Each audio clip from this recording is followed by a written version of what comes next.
النهارده احنا جايين نتكلم عن الحما وعن مرات الابن. يا جماعه احنا النهارده عايزين نقف وقفه كده مع بعضينا، والرساله ديت للحما ولمرات الابن.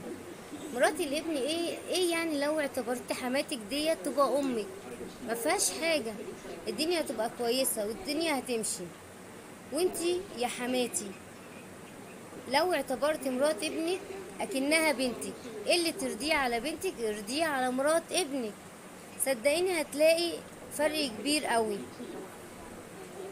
الحما اللي تفضل تقول مرات ابنها انت تعبتي من ايه؟ من حبة الغسيل اللي انت نشرتيهم. لما لو ما كانش عندي غسالة اوتوماتيك. طب يا حاجة انت مالك؟ وانت اللي جايبه لها الغسالة الاوتوماتيك؟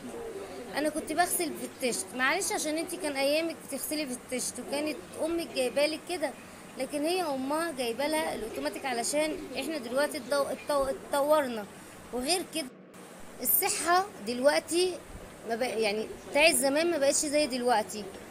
هي دلوقتي عندها غسالة اوتوماتيك، ملهاش ذنب ان انت كنت بتغسلي يا ستي على ايديكي. بلاش كده، ترضي ان بنتك تغسل على ايديها؟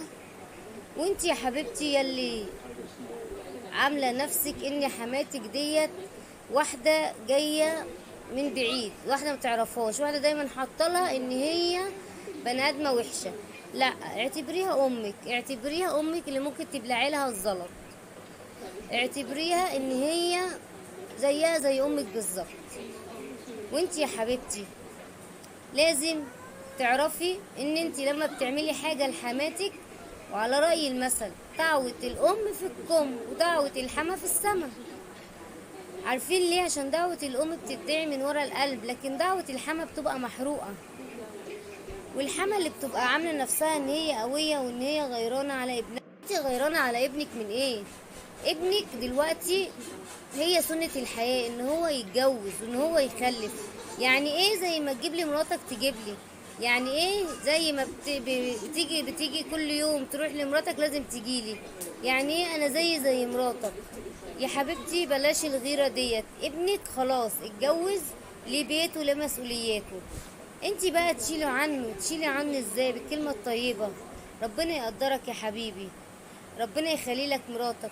ابنك لو جه اشتكى من مراته ما تقوميش عليها، لا بالعكس، ده انت تنصحيه وتقولوا له يا حبيبي معلش، حبه عليك وحبه عليها. بيت ابنك لو اتخرب انت مش هتبقي مبسوطه، ابنك هيبقى تعيس. اوعي تفتكري ان خراب البيوت بالسهل، ودايما افتكري ان مرات ابنك هي بنتك، واللي ترضيه على بنتك ارضيه على مرات ابنك. صدقوني الدنيا هتختلف، صدقوني الحياه هتمشي، صدقوني هيبقى فيه صدقوني الحياة هتمشي. مش هيبقى فيه دايما مرات ابن وحما، لا هيبقى فيه ام وبنت.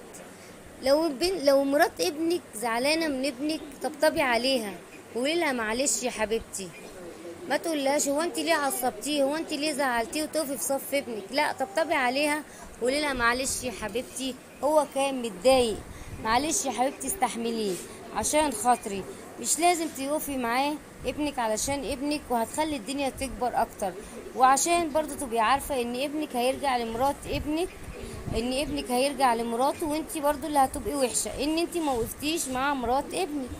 لا، هي بقى هتفتكر ان انتي ساعة لما كان ابنك مزعلها وانتي وقفتي معاها تشيلها لك طول عمرها فوق دماغها. بلاش نسخن على بعضنا، خراب البيوت مش سهل. ودي بقى نصيحة مني لمرات الابن والحما.